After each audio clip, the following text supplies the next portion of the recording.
Halo para penjelajah, bagaimana kabarnya? Sudah bermimpi apa hari ini? Di sini aku bakalan merangkum alur cerita film yang berjudul Marionette yang keluar pada tahun 2018 dan disutradarai oleh Lee Han Wook. Film ini mempunyai cerita mengenai seorang guru cantik yang diteror dengan foto-foto dirinya sendiri dengan keadaan telanjang. Si guru cantik ini nggak tahu siapa yang telah memfoto dirinya. Semakin penasaran dengan jalan ceritanya, tanpa basa-basi lagi, langsung saja kita menuju di awal film. Kita diperkenalkan dengan karakter Minya yang sedang bersiap-siap berangkat sekolah. Sehabis sekolah, Minya bertemuan dengan pacarnya di taman. Kemudian langsung pergi ke tempat karaokean untuk bernyanyi lagu campur sari bersama.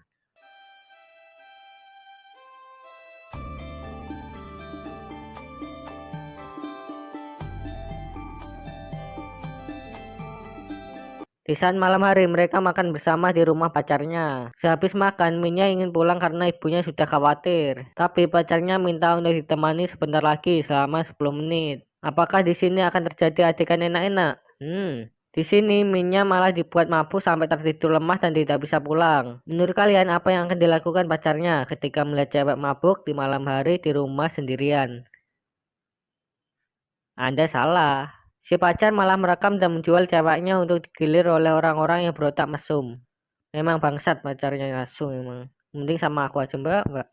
Singkat cerita, Mia yang sudah di rumah menangis sambil melihat videonya digilir oleh orang-orang tak berotak. Ibunya yang mendengar suara dari kamar anaknya langsung mengecek. Tapi Mia langsung pura-pura tidur dengan mata yang penuh air mata. Di pagi harinya, Minya minta untuk pindah rumah ke Seoul kepada ibunya. Tapi ketika ibunya tanya kenapa, Minya bilang tidak apa-apa dan langsung pergi berangkat sekolah.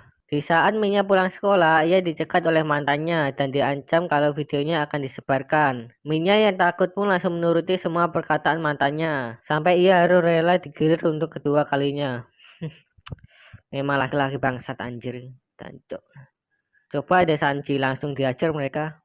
Di esok harinya, polisi mendatangi ibunya Mia untuk memberikan berita buruk mengenai anaknya yang telah digilir oleh orang-orang tak berotak. Ibunya yang mengetahui itu langsung menangis histeris dan meminta tolong kepada polisi untuk menangkap semua pelakunya. Singkat cerita, semua pelakunya telah tertangkap dan sekarang Minya dan ibunya langsung pindah rumah ke kota dan Minya mengganti namanya dengan Seorin.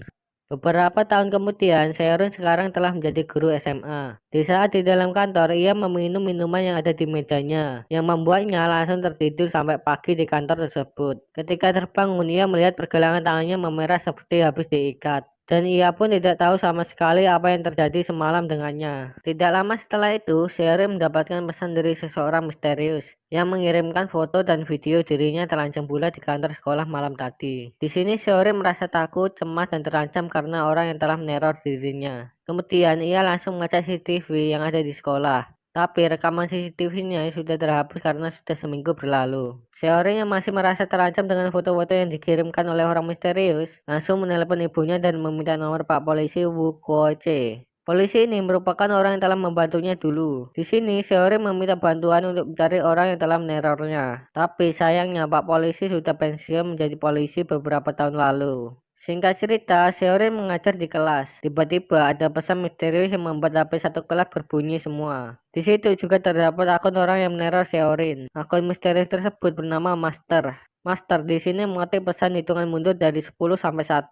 Guru Seorin yang cemas dan takut menyuruh siswanya untuk mematikan HP, tapi tidak didengarnya. Sampai akhirnya si master mengirimkan foto perempuan telanjang. Kemudian pandangan satu kelas langsung tertuju ke satu siswa perempuan tersebut. Karena malu, perempuan itu langsung lari keluar ruangan. Di sini, guru Sherin menyuruh ketua kelasnya untuk mengumpulkan semua HP dan langsung mengejarnya. Mereka berdua pun langsung mengobrol mengenai masalah ini. Kemudian, Sherin menyarankan untuk lapor polisi. Tapi ia tidak mau karena nanti akan datang berita baru dan orang-orang akan tahu. Ketika siswa tersebut cerita mengenai kejadiannya, dan ternyata kejadiannya hampir sama yang telah terjadi dengan Sherin. Tidak lama setelah itu, Sherry mengobrol lagi dengan siswa yang terkena masalah tadi yang bernama Si Jin. Di sini, Si Jin bercerita mengenai pacarnya yang ternyata yaitu ketua kelas yang bernama Tung Chen. Tung Chen mengajak Si Jin untuk foto seksi dan mengajaknya mantap-mantap di rumah. Tapi tanpa disadari, ternyata Tung Chen merekam aksi mantap-mantap tersebut secara diam-diam. Si Jin yang melihat-lihat isi laptopnya Tung Chen langsung dibuat terkejut dengan video mantap-mantap mereka yang direkam tanpa sepengetahuannya. Si Jin pun langsung menghapusnya. Di sini, si Jin juga dibuat terkejut dengan isi laptopnya yang banyak sekali foto perempuan telanjang. Di malam harinya, Seorin mengikuti kemana saja ketua kelas atau Tung Chen pergi bersama teman-temannya, mulai dari kafe sampai tempat hiburan malam. Akhirnya, Seorin ikut masuk ke dalam hiburan malam tersebut. Tapi sayangnya ketika memata-matai, Seorin ketahuan dan dikejar-kejar oleh mereka. Untungnya Seorin selamat berkat Pak Polisi yang waktu itu. Meskipun Pak Polisi sudah pensiun, tapi ia akan tetap membantu Seorin untuk mencari orang yang menerornya. Kemudian Pak Polisi langsung mendatangi salah satu orang yang telah mengejar-ngejar Seorin dan langsung menginterogasinya. Di sini Pak Polisi mendapatkan banyak sekali informasi, mulai dari latar belakang Tung Chen, rekaman video, sampai nama pemimpinnya. Keesokan harinya, Pak Polisi langsung mengajak Seorin ke kafe untuk mengobrol dan menceritakan semua yang ia tahu mengenai misteri di balik masalah ini. Tapi ketika perjalanan pulang, Seorin langsung dibuat gemeteran dan tidak bisa bergerak ketika melihat foto dan videonya akan disebarluaskan kepada publik. Singkat cerita, Seorin yang sedang mandi di rumah sambil bermain HP, kemudian ia mendapatkan kiriman video si Jin yang diikat di kursi dan dilecehkan oleh sekelompok orang yang telah meneror mereka. Di sini mereka menyuruh Seorin untuk datang ke gudang tua dan menyerahkan diri agar si Jin bisa dibebaskan. Seorin pun langsung pergi menuju gedung tua tersebut dan meminum obat tidur yang sudah disiapkan. Seorin yang pingsan langsung diikat di kursi dan dikelilingi oleh orang yang menerornya. Ketika sudah terbangun, Seorin langsung mengetahui salah satu orang yang memakai topeng itu adalah Tung Chen, ketua kelasnya. Karena Seorin sudah datang dan menyerahkan diri, ia meminta untuk membebaskan si Jin. Dan ternyata si Jin adalah pemimpin dari kelompok mereka. Dan ini semua merupakan rencananya. Di sini Seorin dijeglok-jeglokan kepadanya. Bayangin aja siswa jeglok-jeglokin kepala guru. Oh ya, apa yang telah diceritakan oleh si Jin kepada Seorin tadi merupakan kebohongan dan malah kebalikan dari kebenarannya. Tung Chen ternyata dimanfaatkan oleh si Jin. Dan mereka semua melakukan ini hanyalah untuk mendapatkan uang. Tidak lama setelah itu, Pak Polisi pensiun datang untuk menolong Seorin seorang diri dan melawan sekumpulan anak-anak tersebut.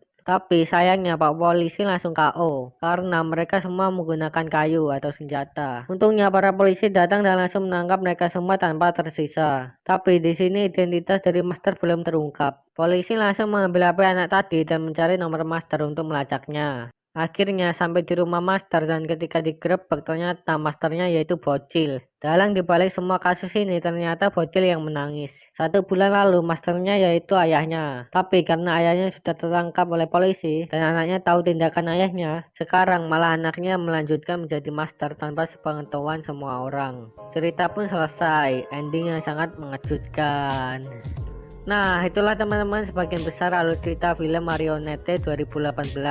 Menurut kalian bagaimana mengenai film ini? Bisa kalian tuliskan di kolom komentar. Menurutku film ini sangatlah seru dari jalan ceritanya dan akting para aktornya. Ditambah lagi ada adegan enak-enak masal, sehingga menambah nilai dalam film ini. Oh iya, jika para penjelajah punya saran atau rekomendasi film yang menarik, bisa tulis saja di kolom komentar. Dan pencetlah tombol subscribe biar saya tambah semangat merangkum film. Terima kasih buat para penjelajah sudah hadir hari ini.